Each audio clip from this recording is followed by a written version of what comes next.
Good morning, everyone. Thank you for attending CU-based Employee Security. Your instructor for today is Jim Vilka. We expect this class to last about 60 minutes. As you joined us today, all phones were placed on mute to eliminate background noise and interruptions. To facilitate answering questions you have during the broadcast, we use the chat feature. You can find the chat feature by hovering over the bottom of the presentation screen. You should then see the toolbar with a series of icons. Click the one that says chat, then select to presenter and type your question. Questions may be sent at any time. We will be stopping throughout the presentation to answer these questions. We appreciate your attendance today.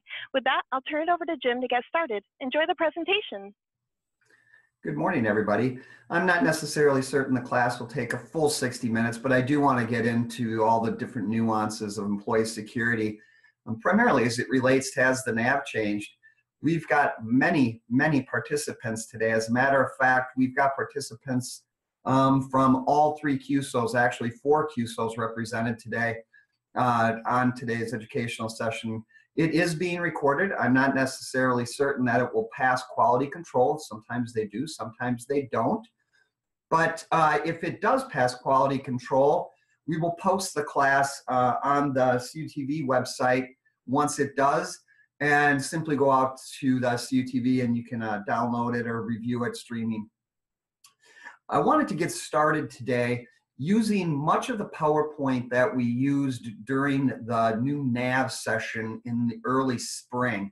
The reason why I wanted to do that is just for those of you who may not have seen it, for those of you who weren't employed at the credit union at the time or did not hold the position of security officer, I wanted to go through the detailed areas before I just start digging in to the actual tool in and of itself.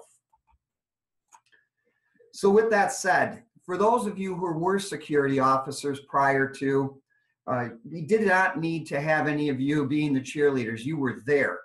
It was a gigantic change from the navigation, from the prior menu system. And if I do say menu today, please chat out. I'm going to owe Laura or somebody a quarter. By the way, I do have Laura Welch-Vilker on as well today. Her and I did the majority of the training for that NAV session. And so in the event, Laura, that you would like to chime in, please do. The first screen basically shows you what it was and what it is. And we will be going into it in detail, but you can see that it was a gigantic improvement over menu system prior to. One of the things, for those of you who have been on the system, in the past, if I had access to a menu, and I said that appropriately this time, if I had access to a menu and a new menu option was released, if I had access to anything on that menu, I would also have access to that. In that event, the security officer would then have to go in and take away that menu security option in the event they didn't need to. That no longer is the case. New programs will not automatically be assigned to anybody's tools.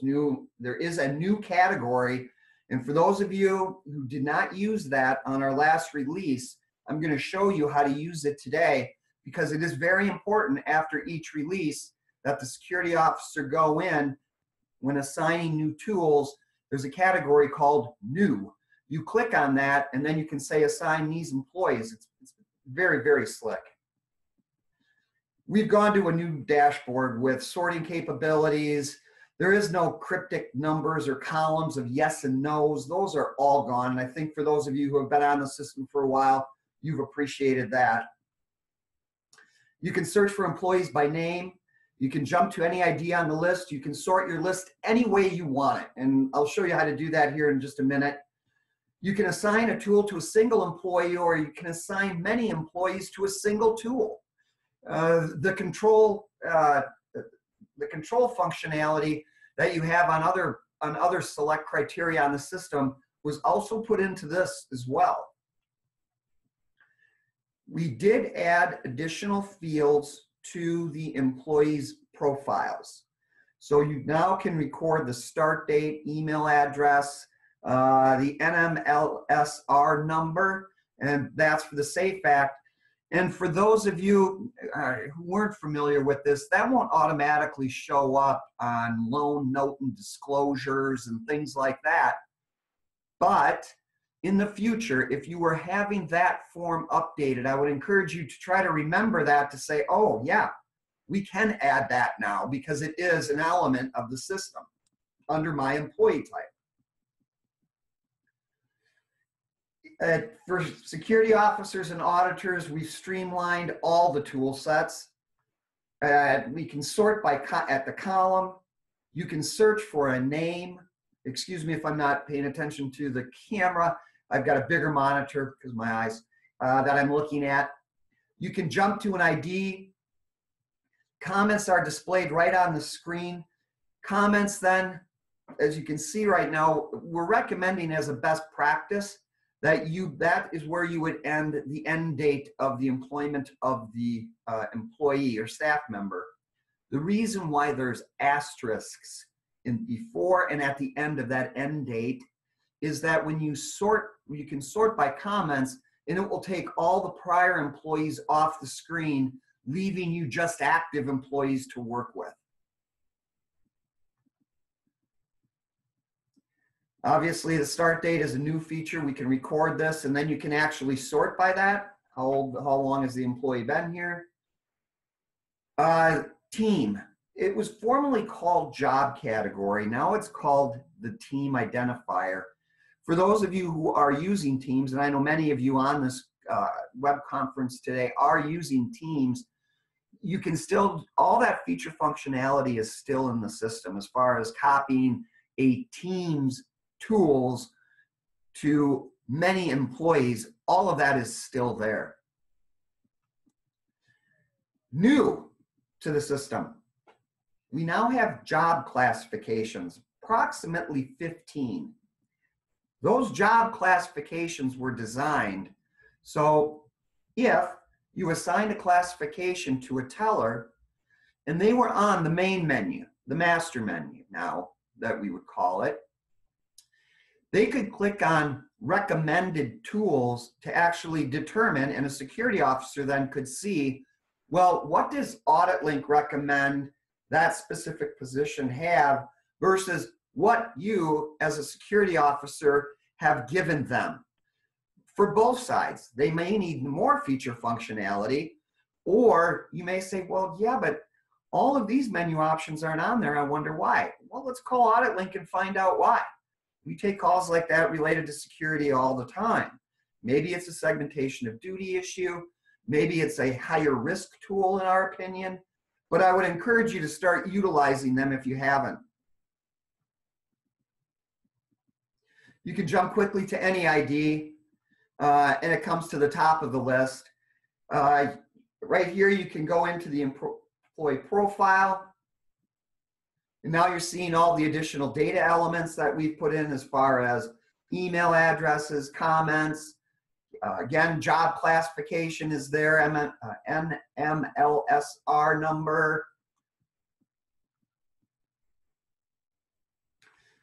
And then our recommendations. So again, as I was explaining to you, once you've assigned a job classification, that individual actually could go into recommended tools and pull down, and they would see a list. The ones that they do not have assigned to them are going to be gray. You're going to get questions, and that's a good thing. Why don't I have this tool? Don't I need this tool? Kind of keep that in the back of your mind. If you're going to start using them, you may create queries on, well, why don't I have this going on? But again, if you want them to have the full feature functionality of what a teller, an MSR, a loan officer should have, this is one way to accomplish that. We've got a whole new way to assign tools to employees. You can highlight the employee, assign the tool to this employee. You can look at all tool assignments, see how many employees actually have each tool. You can sort by the columns. We do have, there's a single search tool for similar tools, how many employees have them. And then you can highlight this and actually say, now show all of my employees who are assigned this tool, which is really, really interesting. And towards the end, I'm going to spiel a little bit on AuditLink's services as it relates to doing employee security audits, which many of you have had as well. But as you're going through this, one of the things that's come up recently, and I think I brought it up during the NAV training, was employees having the ability to print miscellaneous checks, basically taking money from a GL. Well, in the past, you would have had to inspect every employee to see if they had it.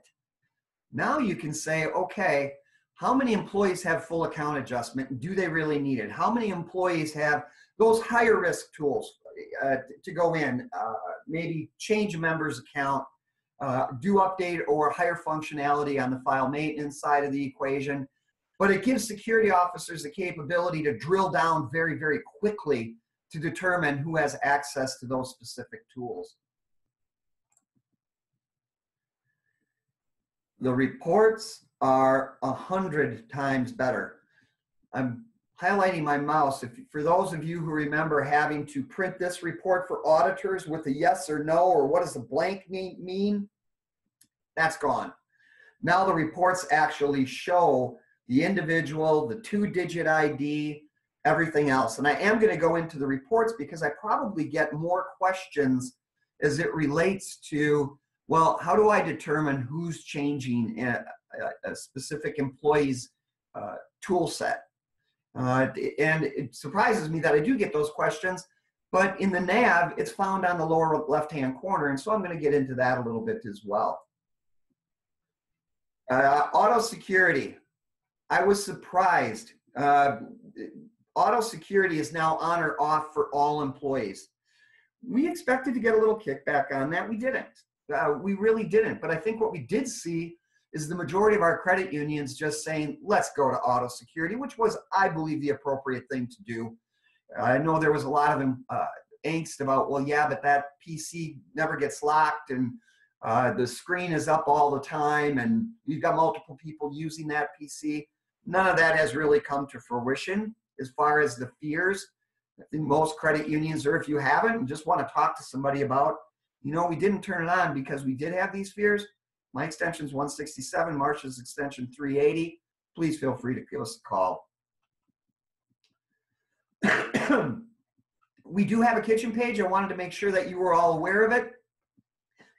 If for those of you who weren't aware, Dawn and the writing team did a very good job at saying, creating docs like this was the menus in the past. These are the tools today from a cross-reference standpoint.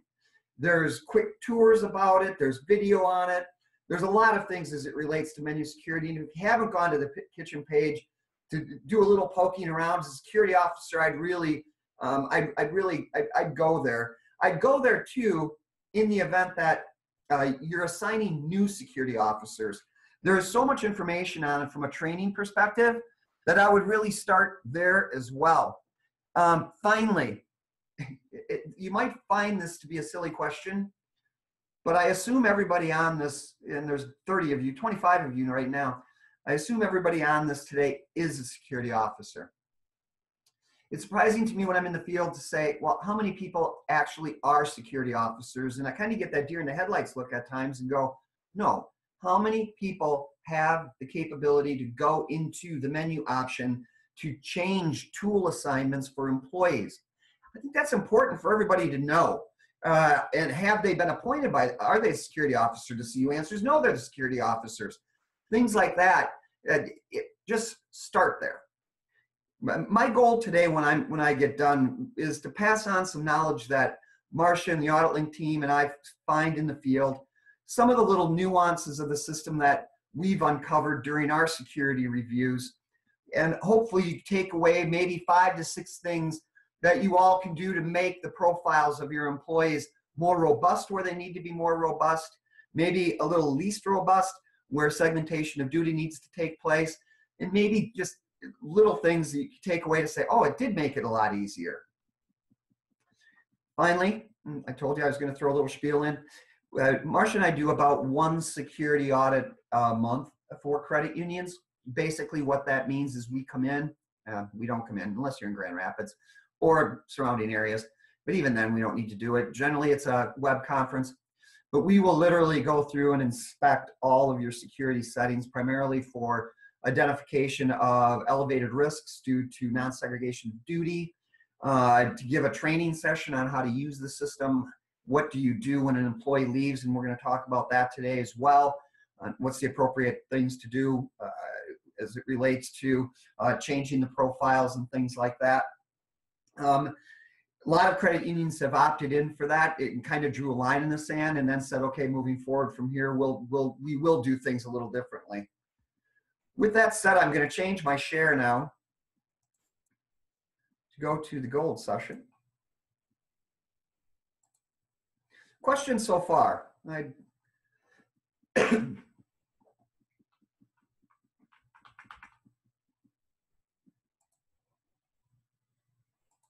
Okay.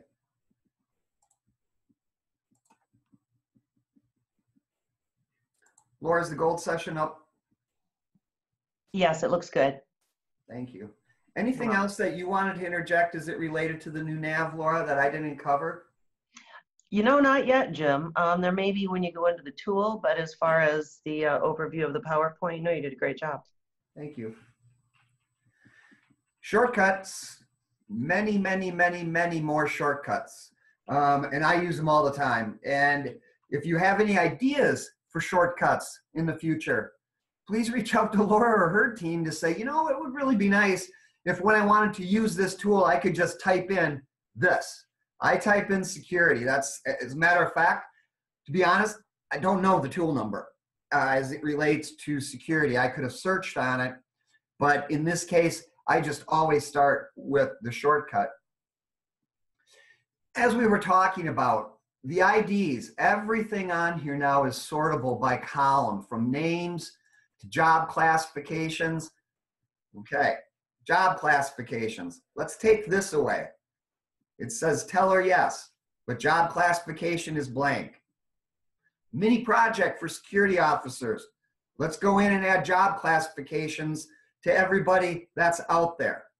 Second, this credit union is using the team profile. Used to call it job category. Second thing you might want to do, compare employee ID TL, which is your team profile, to what? What the recommended ones are supposed to look like. So start to tear away little mini projects, because number one, being a security officer isn't an easy thing to do. And I applaud you for taking on that responsibility. But keeping on top of it is even harder.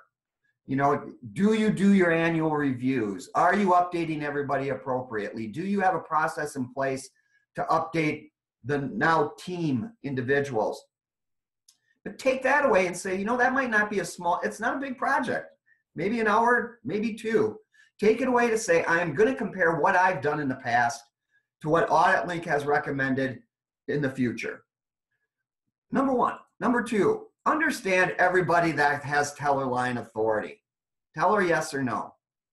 I was just inspecting a credit union that had some issues with an employee and uncovered the fact that all but 3 of their employees had teller access.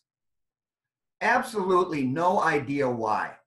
And for all I knew, they had drawers assigned to them, yet they had been, chances are they had been moved. Now they have different authorities, or now they do something different in the credit union. There could be an accounting, and they have teller line authority. That's a problem with segregation of duty to begin with. But take away that. Comments, not necessarily certain that I'd go through and say, let's enter everybody's start date. Maybe assign that to HR and give them authority to get into the system for just a brief period of time. Then the primary vault number. And then when you see a little plus sign here, you know that you've assigned them to multiple vaults. For those of you on here who have roaming tellers, please, please get rid of them. There is no reason to ever have a roaming teller ID again. And there hasn't been for almost 2 years. So the way that we redesign the software, so yes, I can have multiple drawers at multiple locations. And roving tellers in and of themselves have elevated risk associated with them because there's a shared password that's going out there with them. I would definitely get rid of them. And if I got kickback from my head teller, their fears are unwarranted, to be honest. And if you need to talk to me, please give me a call. As we highlight any one of these individuals, I can then, as you see, these all go live. And yes, I need to continue working. The copy feature is still there. I can still copy from one to the other, except now things have changed a little. If Shanti would have been the teller team member, TL, which is an actual team member, I can say copy everything Shanti has, including Shanti's special security settings and tool assignments, or only copy one. Now, if I say copy TL to all teams that are defined under that code, I'm going to update everybody all at the same time, right? And we need to understand that that is what creates consistency. So if I say copy TL to everybody that's assigned the TL code in their profile, then everybody becomes the same. So in this case, thank you, Jamie. Can you hear me better right now? I've often been told I speak too loud, so I try to fade away. Sure can. Okay, Jamie. If anybody can't hear me, please pipe up. But again, that is what creates the consistency across all individuals who have the same job description.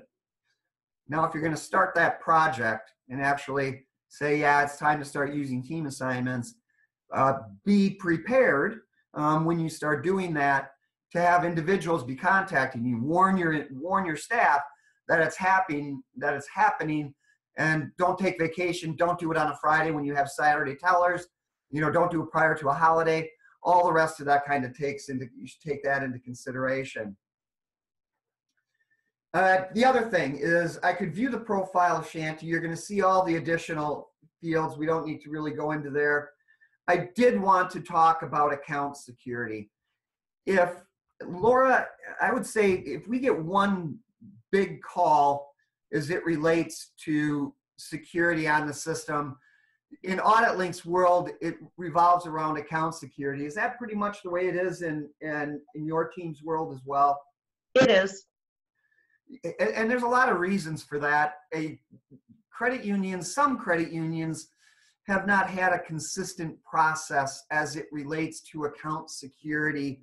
And if you don't have a consistent process, all of a sudden you have employees. I'm working with a credit union right now that's doing a review. They have employees who they never set the employee type code on the account when they were opening it, and it was an employee of the credit union, or they were a joint owner of another primary member. So we want to make sure that that gets audited. And to start with, and I am going to change my share because I do have a couple desktop too. A couple forms that Laura's team or my team can hand out to you, but this is a form that we took that we use internally because we have to notify our credit unions once a year that we have accounts at the credit union. So we modified that account for a credit union to use. So once a year, you could hand this out to your employees and say, you know, by signing, I affirm that this is complete and accurate listing of all of my own accounts and those. I understand that this list will be used solely for audit purposes as approved by the board of directors. It puts employees on notice that, yeah, you're telling me every account you're on. And I really like using this form, and I like credit unions to adopt something similar. For those of you who haven't, reach out to me or Laura's team, or maybe we can post it after this on a website as well. There's another form, and yes, you're going to say, Jim, you didn't update this in accordance with the tools. I haven't. Laura, I think, or the writing team is going to help me right after this. I didn't realize that I hadn't updated this. This is a CU-based gold request form. It's something, again, similar to what we use internally at CU Answers when one of our teams or our 2-digit IDs need to be expanded. But we've taken this, one of Laura's team members actually did this for me. We've taken this now and morphed it into something that a credit union can use. And what's interesting in here is it says, update the template and then everybody. So this is a supervisor going to one of you saying, my teller, this teller needs this authority. The conversation should go, should all your tellers need the authority? No. Then the conversation should go, do they need it forever? And then you can say, give the authority permanently, or give the authority and grant it only temporary, and then put a tickler out there on your Outlook calendar to say, on this day, I got to take it away. Again, the only thing that we're trying to do here is to create a process where, from a security officer's perspective, if you're ever asked, do you have a process for granting authority? Well, yeah, I just get emails from supervisors. But you even ask the reason why they need the authority. And then do you get a signature? And then do you print a report to say, okay, here's all the changes that were done to the maintenance log, and here are the actual forms that were filled out by my staff and my supervisors requesting the change on a quarterly basis. Again, it's a process as it relates to both account security and granting tools. But that's kind of, like I said before, one of my goals here is to make sure that those of you who kind of struggle, those of you who are new to being a security officer, those of you who do not have a process in place at all and have been nervous about it for a while, take some of these tools back with you and put at least something in place, a one-page document. I'm going to change my share, so bear with me 1 second again.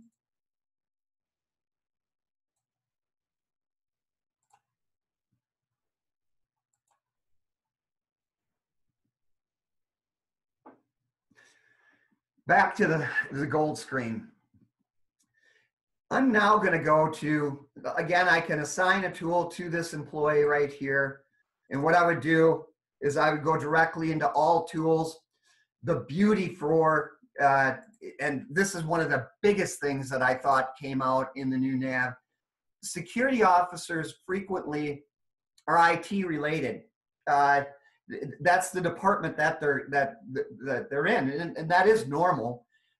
But as well, security officers generally then would be CEO, CFO, those types of levels, may not use all the tools on the system or don't have a clue what that specific tool does.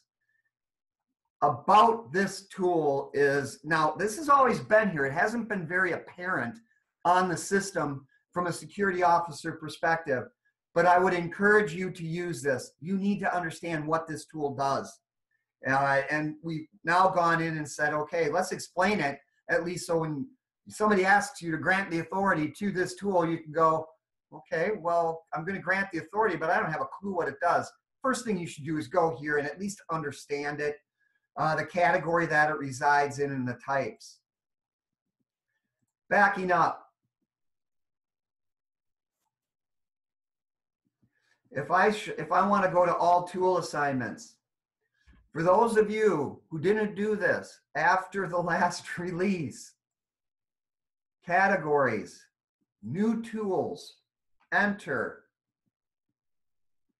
Here's all the new tools that were created in the last release and the number of employees that were assigned to them. Please, please do this. If there's one thing you do after this session, is at least go to the assigned tools category, new tools, to determine what's out there. One other thing that I want you to do as well. As I go to all tool assignments, I want you to sort on the number of employees and see what tools on the system aren't assigned to anybody. Now, don't worry about the custom ones. Those are tools that have been designed for credit unions, specifically, mainly for third parties. But be concerned about others that have, categories that are meaningful. Now, not configs and things like that, but account adjustment, participation.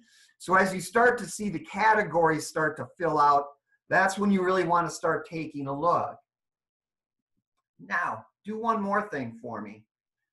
You might want to click on miscellaneous checks. I want to actually sort by job description. I want to sort by view only, by categories. Okay, why do I say categories?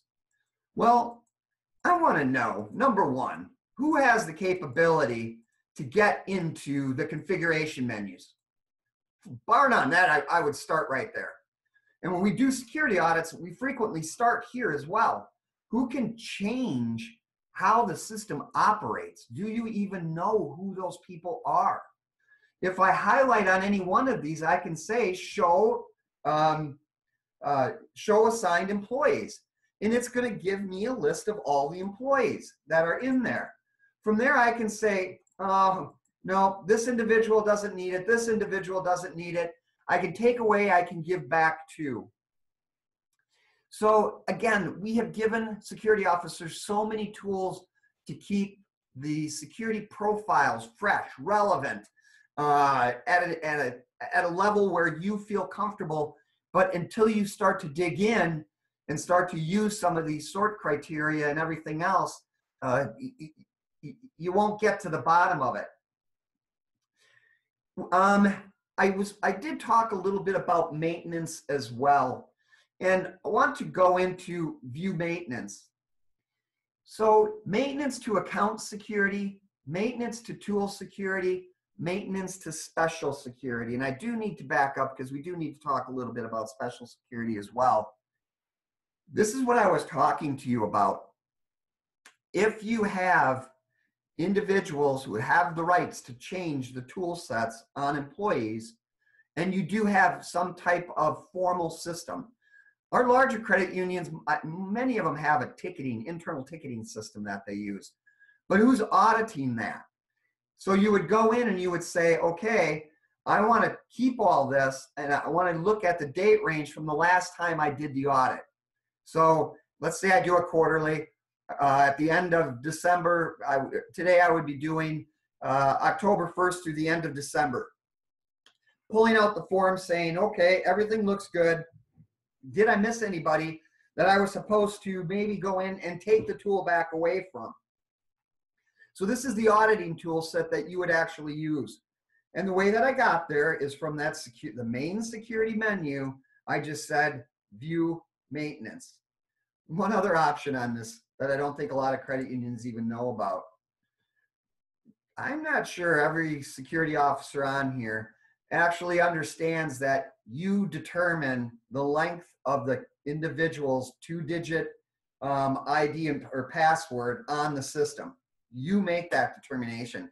I do get calls from credit unions saying, the examiner's saying it's not big enough, it's not long enough. My passwords don't expire, and I think CU Answers sets all that.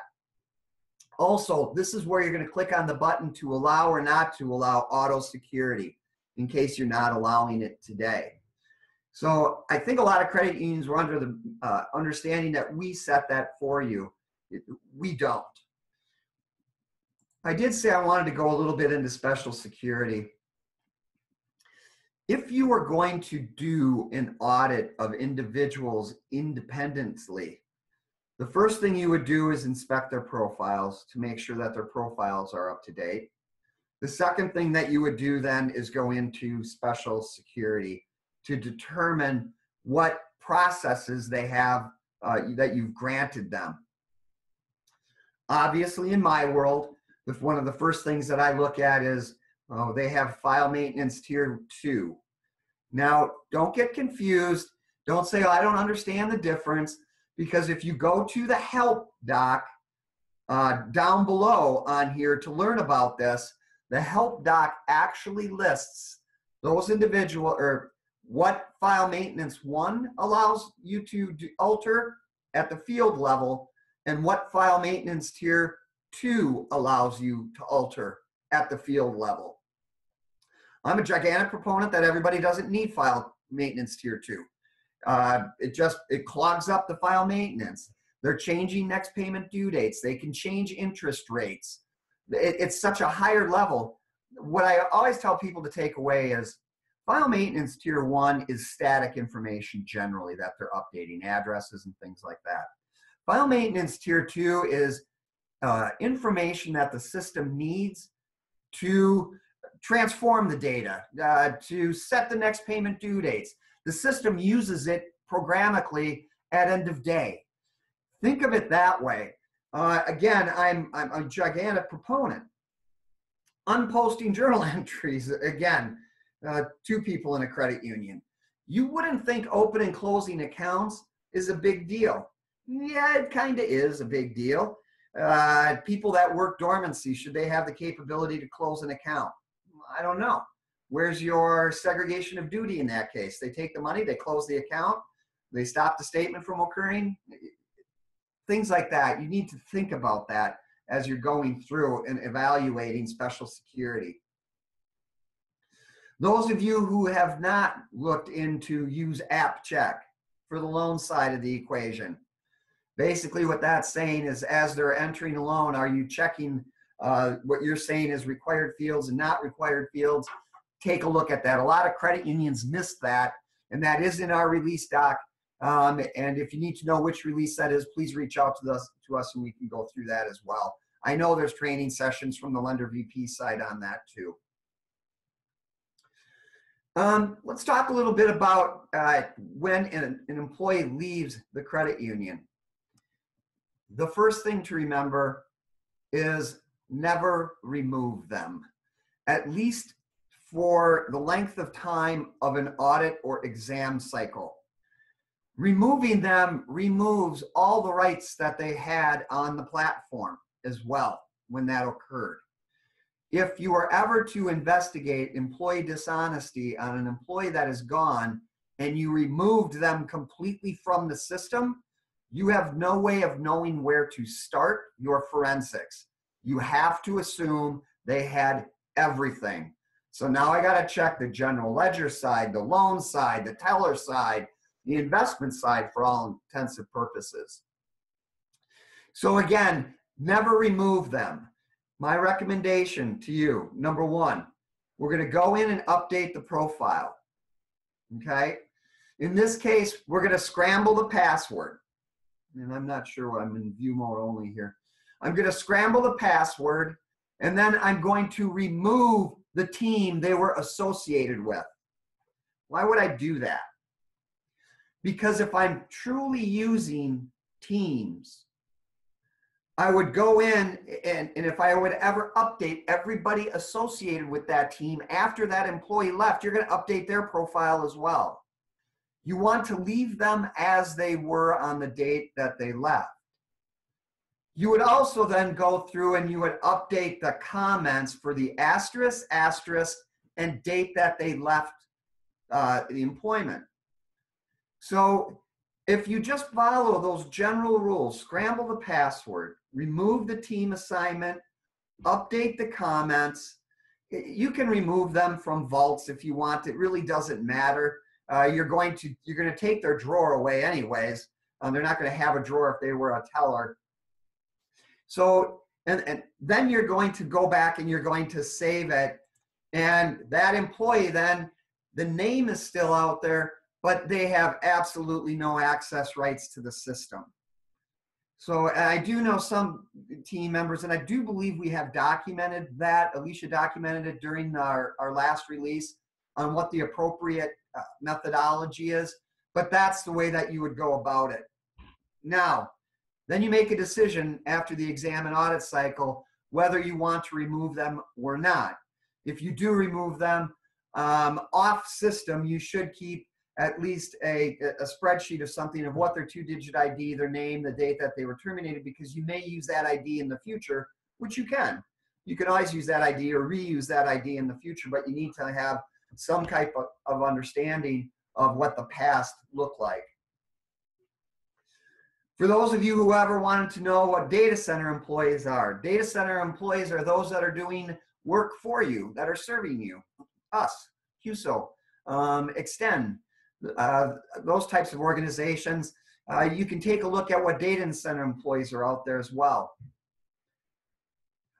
Finally, I think I'm going to go back into all tool assignments. If I wanted to go through and assign to a specific employee, I would click here, about this tool, or assign to multiple employees. And generally, you're almost always going to be going in and assign to multiple employees. But for those of you who have already been in the system, assigning tools is as easy as clicking on this, going on and just clicking on that, and make sure you understand that you can assign multiples to one all at the same time. The sorting criteria, definitely take a look at understanding what employees have access to what tools, the about this tool. Finally, from here, your reports. So for those of you who need to understand what employees have what rights to what tools. So there's the employee security audit report, the tool assignment, and the security maintenance report. If I hit enter on this screen right here, it's going to say print the special security, print the account security, or print the employee tool assignments. So let's say you walk away with this with an account security project, and I'll back into that right before I leave. And you're going to hand that project to somebody to say, we need to verify that all of our employees are set up right with the current employee type code. You would go in here to that print, and you would just print that, account security. Now, prior to this, please don't send these reports to printers. These reports are gigantic and can kill a printer. Send it to your Instant XX. For those of you who are familiar with this, you're going, Jim, we all know that. The reality is this. A lot of credit unions don't remember or utilize printer XX to the amount that they should. What XX means would be your 2-digit ID that you would see down here. That sends it to the archival platform, product. It takes a couple minutes. Don't think it's going to go there right away, but then the report can be found in the miscellaneous tabs. So that's how you would use it potentially for that project in and of itself. If I wanted to literally go in and say, okay, I need to evaluate everybody, then you would say, unclick that and say, okay, now print the profiles and then print the tool assignments of every employee. Some auditors ask for this. So just so you're aware, this is how you're going to get to it. I believe there's still a tool to do this on one of the tools. This is just from a security officer standpoint. You're in here more than you're in the other areas. I just direct them to this. If I back up out of here, there are still types on the system, and there are still categories on the system. Now, what those categories were relative to what the MN and whatever else was there before. So MN loan, MN serve, all of those, and people still use them. I understand that until they're, until the tools start to, they start to think tool all the way. So if you ever wanted to say, no, it's the loan officer, and they needed, and here's what you're hearing from the VP of lending, they need MN loan option number 8. Okay, what was MN loan option number 8 as it relates to tools? You still have the capability to go in here and to say, show me all the tools associated with MN loan. Now, as time goes on, those are going to become less relevant. We're going to support them from what the menus looked like in March of 2017. The idea is not to continue to add to them as time goes on. We will add to types, but in 5 years, categories are going to be irrelevant to all of us. Well, maybe not, because some of us, like me, I still use MN to search for. Maybe you'll be doing that along with me in 5 years. But generally speaking, I think that's going to become irrelevant moving forward. Well, and Jim, you have to think with our new clients, that are coming on to CU Base, they've never had the menu. So, and you know what? There's a few of them on today, so they're probably listening and saying, what the heck are you talking about, Jim and Laura? But the whole menu-driven system prior to you coming on was much, much different, and prior to. So, one final thing for those of you who want to tear off the account security. If I were to go into account security, number one, if this button is checked for Melissa, that means that Melissa has the capability to view all employees, okay, all employees' accounts. So, and there are a few people in the credit union that need to do that. Those that are auditing employees' accounts, the back office personnel because they're doing adjustments on employees' accounts, that type of thing. But you should know who those people are. Now, the other thing, if I were to type in account number 378, basically what I'm saying is account number 378, either Melissa Test is joint on or primary on. In this case, you would say, allow account inquiry for Melissa to inquiring on her account, but she can't post and she can't do account maintenance. This works in tandem with with the employee type code. So you have to understand employee type codes and how they work as well. And you should understand what those are. This is a mini project in and of itself for credit unions that have 50 employees and say, I honestly do not believe we have been doing this or have had a process. Please call Laura or I before you tear this off, because there's some guidance that we can provide.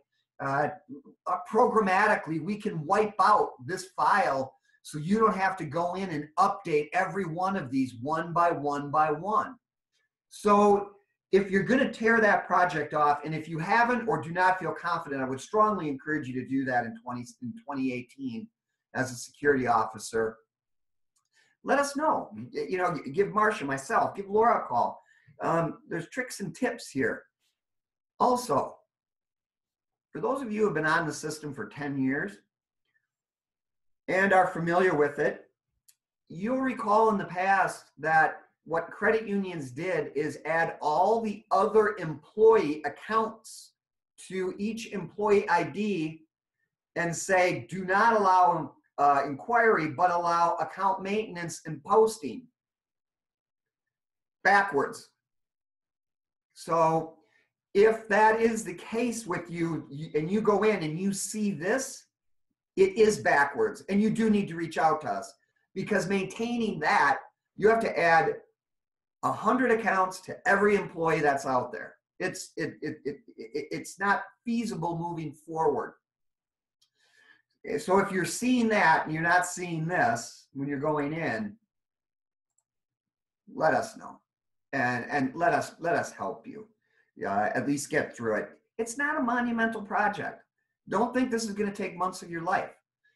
You'll print the report as I showed you before. You'll go in, you'll send that notification out to your staff, get that back, evaluate it against the report, go in and update this screen for every 2-digit ID, and you're done. So again, if you haven't done it, please do it. For those of you considering just starting to dive in to this, I think I've given you a lot of hints as it relates to, well, let's take a look at who's not assigned to everything or anything. Let's take a look to who's assigned account adjustment, who's assigned printing miscellaneous checks, who's assigned the update functions. And that's the other categories. Remember, I'm going to drill this in. Use categories. Who can update what? Another reason why you should take a look. This view right here is one of the most important views a security officer has, in my opinion. Because this is categorizing menu options rather than just saying, oh, I'm going to look at every tool description. Don't start there. Go to the categories and start there. You can do an audit of yourself easily. I can coach you through an audit. You don't have to use Audit Link. And I've done that with, I just finished doing it with Gayer, but the commitment needs to be there by your team. You know, there needs to be 3 to 4 hour sessions for, a 50 employee credit union, 100 employee credit union, potentially 4 4-hour sessions. But they have to commit to it and actually do the update work. I've taken up 50 minutes of your time today. Questions that you may have of me or Laura?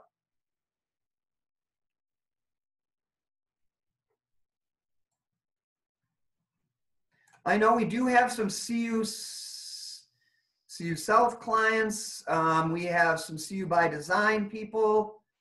CU Northwest, anything from you?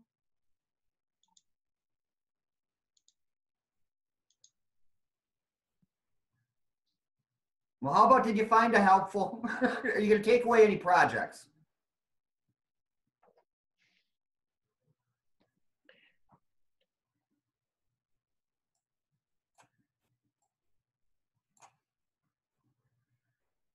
Okay. Now, that was a good session, Jim. Thank you very much. And I'm really excited about the additional features that we have in employee security now relative to building employees and when employees leave, and just having the ability to track that and see that all on one screen. I think that's huge. Very good. Well, Laura, I've kind of put us both on the spot today as it relates to things if people reach out. Maybe you and I can talk a little bit after this and just do a post on from the CSR perspective, and then we'll get this recorded if possible. How does that sound? Sounds great. With that said, everybody stay warm. For those of you on the East Coast, button up. It sounds like it's going to hit, Kamala, it sounds like it's going to hit hard and fast. So keep buttoned up and stay warm. Thanks, everybody.